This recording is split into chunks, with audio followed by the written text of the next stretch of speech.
Hey YouTube, what is up? JR Flores here today, and in this video we're going to talk about the news that surrounded around FreedomPop this week.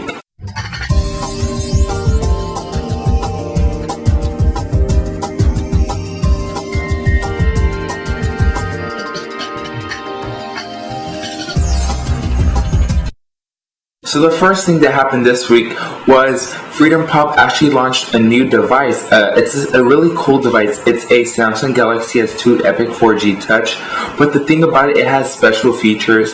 It's a privacy phone. If you don't know what a privacy phone is, it's a certain phone that's really locked down and that provides secure information and text and calling. The reason how they're doing this, they're using their own voice over IP client and texting app that is very secure and won't be able to trace your number, and as well they're changing your number frequently as many times as you want. I think it's really cool what they're doing. They're calling it the Snowden phone. If you guys don't know about Edward Snowden and the NSA leaks, this phone is supposed to prevent a leakage and other things, which I think is really cool.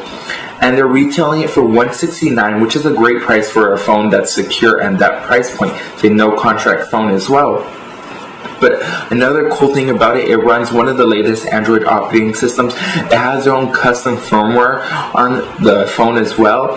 I believe it runs Android 4.1.2, which is Jelly Bean, which is one of the latest iterations of Jelly Bean, which I think is great.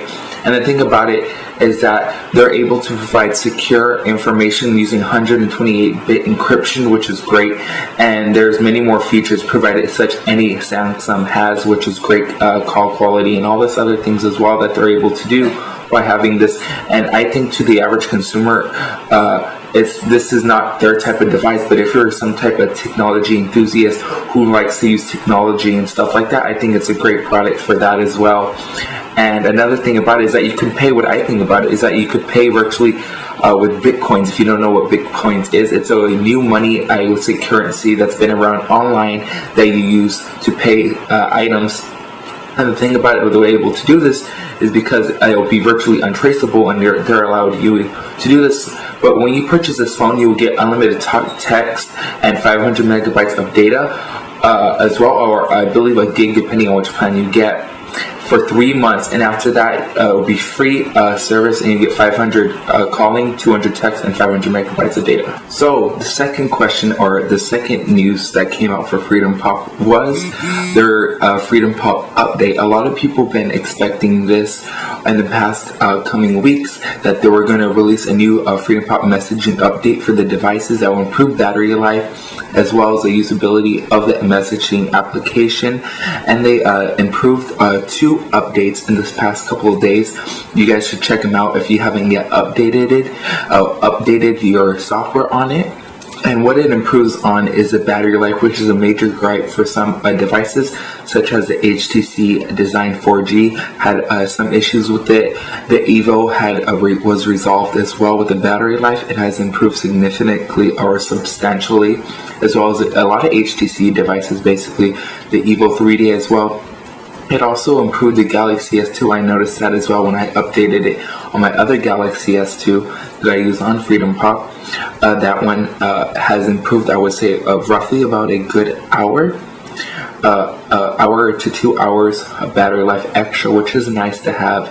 I thought it would just my usability, but it was actually the software that was using up that battery because it would stay on idle most of the time. But now with this update, I guess it has more integration with the phone.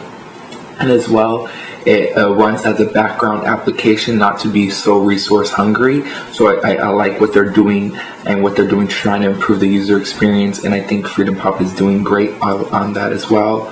So that's the second thing. The third thing that FreedomPop has did recently, or was launched, I guess, more phones as well. I don't know if you noticed, but I think they added 1 or 2 phones that they're ViMax devices. One's from LG and one's from Samsung. I don't know the names of the phones right now, but they are launching those ones as well. And that's pretty much it for the news of FreedomPop this week. Can't think about another thing they did, but there is one other thing that just popped up in mind. It was the voicemail application. Oh, this is a pretty good one. They updated the voicemail application the other day. A lot of people were complaining that they couldn't use their own greeting, or at the messaging that it would fail to retrieve the messages that were recorded on the voicemail. Well, they have since fixed some issues with it. It's now easier to hear your voicemail and delete them.